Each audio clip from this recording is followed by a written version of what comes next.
Let's talk about trying, giving up, and losing hope. And of course, keeping going. So this is a big deal when it comes to your training and, quite frankly, in your life. So the other day I went to a banquet that was about military appreciation. A lot of people, 550 people there. It was downtown Grand Rapids here, and keynote speaker was Marcus Luttrell. And you may recognize that name. Marcus was a Navy SEAL, and he was the guy who they based the movie Lone Survivor on. So he was in Afghanistan. His team got all shot up. He was the only guy left. He ended up getting rescued by the villagers of Afghan community down there, and then Al-Qaeda captured him, and then the villagers got him back, and eventually one of our forces went down and extracted him and got him out. But he talked about this idea of giving up, of trying and losing hope, and how important it is to have hope and have faith that not only can you do it, but that somebody's there to help you. And he said that that's really one of the things that helped him to survive that circumstance, was the idea that my compadres are going to come and get me. I'm not going to lose hope, right? And if I can just make it a little bit longer, someone's going to come and get me. And he talked about his experience being a SEAL in the training, about, well, thinking about getting through the entire Navy SEAL training was oftentimes too overwhelming. You'd quit. A lot of the guys would just quit, ring the bell, you know. But if he could just make it, not even through the day, but he said he would get up in the morning and it's like, all I got to do is make it to breakfast. And then breakfast came and he survived that. And then it was, all I have to do is make it to lunch. And then lunch came, and then it was, all I have to do is make it to dinner. And he said, and sometimes it was all he could do to make it through the moment. Just breathe and do what's needed now. And don't lose hope. And understand that there's a support structure there with guys who have your back, that shared camaraderie through the adversity. And it was really quite an inspiring story. Now, you may not have ever been a Navy SEAL, in the military, and that's fine. I want to give you some hope, right, in that. You don't have to necessarily be a special ops guy. You need to keep going. And how do you do that? How do you not give up? How do you keep trying in an environment to where sometimes it's easier just to let it go? Sometimes it's easier just to give up. And the analogy that I often think about is, I don't know about you, but when I was a kid, I had friends and an older brother that sometimes we'd be running, and we'd be running so fast, and he was just a little bit ahead of me, and I thought I could get him, so I'm pumping even more, but then he pulls away too much, and you run as fast as you can, and then you just stop and you give up. You don't want to be that. You don't want to do that. You want to keep going. So motivating yourself to think that there's hope that you can actually win, that you can actually survive, that you can actually be successful is incredibly important. So you have to make sure that you keep that mindset going. So you have to stay positive, but not Pollyanna positive, realistic positive. So setting incremental goals for yourself that are obtainable. For instance, if you've ever been out shooting, I may not be able to get the bullet in the bullseye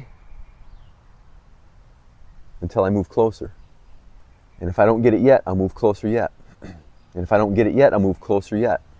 If I don't get it then, I'll move closer and closer and closer until I'm successful. And then incrementally, once I'm successful, I continue to increase that goal. Just like Marcus, right? He knew he couldn't have a mindset that would get him through the entire SEAL training, but he could get himself to make it through an exercise, or get himself to make it through until breakfast. So what are the incremental goals in your life that you can have control over? You can't control and set goals on things that are uncontrollable by you. You want to set your goals on things that are controllable by you. For instance, if you're trying to lose weight, you really can't dictate the number that's on the scale. But what you can dictate, what you do have control over, is how much food to put in your mouth and how many calories you burn, your activity. You have control over those things. And setting a good goal for those two things, and an achievable goal and a realistic goal, then once you obtain that goal, then you can set another one, and another one, and another one, and another one. And before you know it, you're successful. In martial arts, right? That's why they have a belt ranking system in martial arts. And then even within that belt ranking system, you have stripes. Like let's say you're judo, right? So you got white to yellow, yellow to orange, orange to green, green to blue, blue to brown, brown to black. Just like we use in our Krav Maga class. Because Emil Lichtenfeld, who was a black belt in judo, he structured that ranking to be similar. So within those ranks even, right, you have stripes within those ranks. So, get 4 stripes on your white belt and then you test for yellow. Get 4 stripes on your yellow and you test for orange, and so on and so forth. But small incremental steps. And here's the thing too, you have no control over getting leveled up in your rank. What you do have control over is how much you train. What you do have control over is how much you practice. What you do have control over is you showing up and doing the work, getting through that. If you show up and do the work enough, you'll obtain whatever level that you're hoping for. Life is the same thing, right? I have no authority over, let's say I put my resume in a job. I don't know if they're going to pick me or not. But what I do have control over is showing up. What I do have control over is putting in the work, meaning, I put my resume together the best that I can. Maybe I have a friend edit it or look at it, and then I submit it. And then I follow up with it, maybe a phone call. Maybe I stop into the place if it's local. Maybe I try to talk to someone who's in charge to see if they received my resume and if they have any questions for me on it, or if I could show them in some other way that I'm interested in the position. I could follow up with it. Now, granted, you don't want to do so much to where they think you're stalking them. However, what you do want to do is do those things that are going to help you to be successful. Last little story. In the 50s, some scientists did a test. They took rats and they put them in jars. And the jars were filled up with water to where the rat couldn't touch the bottom without drowning. You know how long that rat lasted in the water? About 15 minutes on average, the rats tread water before they drowned. But what they found to be really interesting was, so some of the rats, what they would do is they would take the rat out after about 10 or 13 minutes, before they drowned, but when they're struggling, dry them off, feed them, pet them a little bit, and then they put them back in the water. Guess how long those rats tread water when they knew, or they thought anyways, that someone was going to come and save them and help them.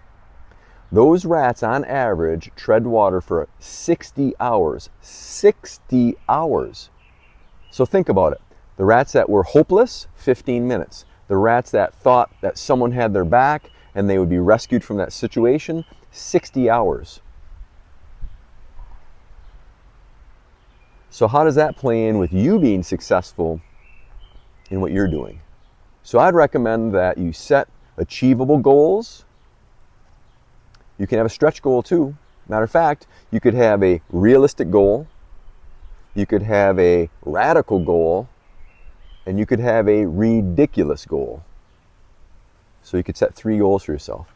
But if you set your goals too far out, what happens is you just get overwhelmed, you get distracted, you get discouraged, and you fail altogether. So make sure you have your reasonable goals that are achievable. Once you hit that, then extend it and set another goal that's reasonable. And set those goals on things that you can do, not on things you have no control over, like a sales goal, right? You don't have any control over the end number. What you do have control over is how many people you talk to, how much marketing you do, how many conversations that you have, how many people that you approach and ask about them to see if your services or your product would be a fit for them, right? How many people you come in contact with, how much follow-up that you do, how many sales meetings are you at, how many quotes that you put out, this type of thing. So you can dictate that. You cannot dictate the number at the end of the month. So set your goals reasonable, achieve them, set a new goal. Don't lose hope. Have people in your crowd, in your group, in your master class, in your tribe that have your back. So you have a support structure, people that are cheering you on, people that will help you when you're down, people that will kick you in the butt when you need to be kicked in the butt, right? This holds true in a martial arts academy. This holds true at your job. This holds true definitely in your family, with your friends. So this lesson of trying, giving up, losing hope, and keeping going is not just about your training, it's about life. So I want you to keep going, and if I can help you in any way, please let me know. You'll see on this page someplace there's a link for a one-on-one conversation, and if I can be of service to you, if you want to learn how to be a better protector, learn how to be more confident and powerful in your life, learn how to deal with conflict more effectively, we have some programs for you. I'd love to talk to you to see if any of them are a good fit. So in the meantime, set those goals, get a good tribe around you, and keep going.